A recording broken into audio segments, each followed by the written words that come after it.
ஆச்சி குழம்பு மிளகாய் தூள் வழங்கும் மணி செய்திகள். இணைந்து வழங்குபவர்கள் அரசன் சோ.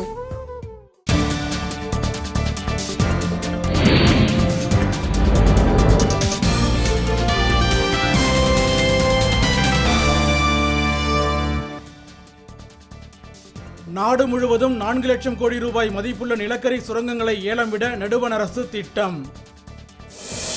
ஏமன் உள்நாட்டு போரில் சிக்கி தவித்த மேலும் 488 இந்தியர்கள் மீட்பு, வானூர்திகள் மூலம் தாயகம் திரும்ப ஏற்பாடு.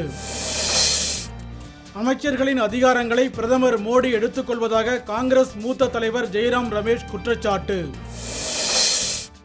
பீகாரில் நீதித்துறையை மேம்படுத்த கூடுதல் நிதி ஒதுக்குமாறு பிரதமர் மோடிக்கு நிதிஷ்குமார் வேண்டுகோள்.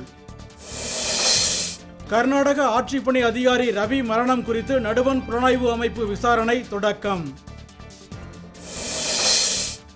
தஞ்சை அருகே வயலில் அறுந்து கிடந்த மின்கம்பியை மிதித்த 6 வயது சிறுமி உயிரிழப்பு. ஒன்றிணைந்த ஜனதா கட்சிக்கு முலாயம் சிங் தலைவராக இருப்பார் என லாலு பிரசாத் தகவல்.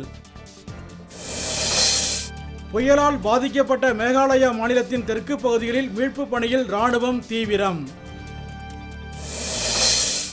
ஈராக் தலைநகர் பாக்தாத்தில் தீவிரவாதிகள் நடத்திய தற்கொலைப்படை தாக்குதலில் 9 பேர் உயிரிழப்பு.